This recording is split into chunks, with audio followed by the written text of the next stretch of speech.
Hi, Dan Kaufman here for Crank My Chain Cycle TV. Well, the winter months take a heavy toll on our bikes, especially in terms of maintenance.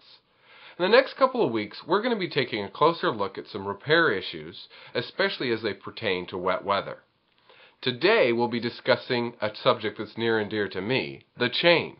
Because without it, our show would simply be called Crank My Blank, and it's just not quite as appealing, and it might conjure up the wrong image. So, let's head over to see our friends and sponsors over at River City Bicycles.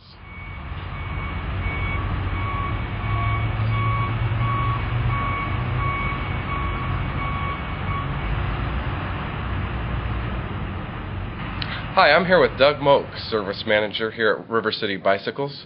Well, Doug, do you find that wet weather makes a difference in terms of lubricating your chain and the wear and tear on it in general? Oh, it absolutely does. Wet weather of this climate really kicks grime and dirt up into a chain. It accelerates wear much more than in other areas of the country. The grit and grime gets in between the plates and the rollers of the chain, accelerating chain stretch, which is really what does a chain in. So just keeping it clean and flushed with lube definitely will, decelerate that kind of wear. And when your chain does wear down, what are some of the things that will happen? I mean, what is the disadvantage of that? It accelerates wear on smaller chain rings and the sprockets of the rear wheel. So in general, it can just trash an entire drivetrain. Yeah. Well, it sounds like something important to keep on top of. Can you show us how to clean and lubricate a chain? Absolutely. All right. Well, thanks. Let's take a look. All right, we're rolling. Okay. So to initiate chain cleaning and lubrication, generally, if you have a work stand, that is excellent. Otherwise, flip the bike over onto the handlebars and the seat. Just anything that gives you free access to spin, backpedal the bike freely. Get rid of that freaking spray down a rag with any cleaner will do it really. I mean, you want to avoid cleaners like WD-40. Some people will recommend really harsh solvents such as kerosene or diesel. Don't even bother. Simple Green as a starting point will do fine. Spray some onto a rag as I just have.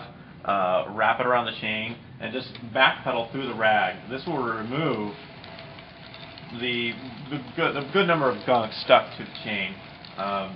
Give it a few revolutions, and the results are fairly obvious. So you've cleaned the exterior of the chain.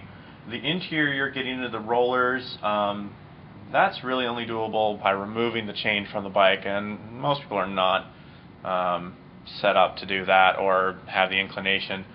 So keep in mind that the chain is a wearing part. You are going to be going through them, especially if you're a day in, day out commuter. So the best bet is to just flush the chain with a good amount of lubricant. Give it a good shaking.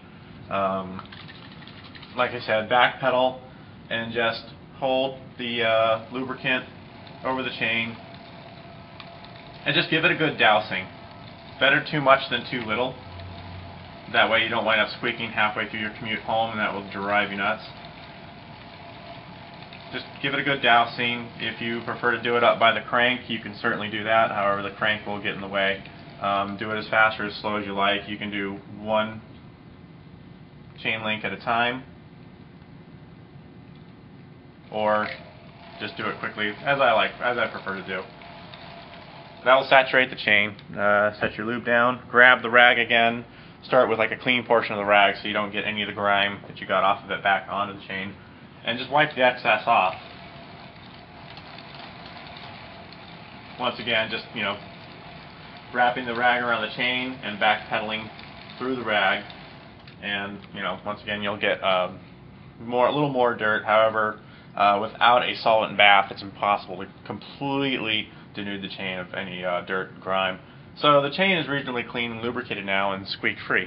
So it's a good, simple, not even 5-minute step to prolonging your chain life, making it last, a good, 6 months at least in most weather conditions. However, in the wintertime, don't be surprised if you have to replace your chain a little more often. Thanks, Doug. That was great. No problem. Yeah, well, I'd like to remind folks that River City Bicycles is here, and Doug and his colleagues are available to help you with the repair or advice or the parts to help get the job done. Well, I hope that was helpful. Just so you know, there's many tools and tricks you can use to determine if your chain needs to be replaced. Next week, we're going to talk about brake pads. And if you have any repair or maintenance topics you'd like us to discuss, send an email to dan@pdxk.com. And don't forget to crank my chain.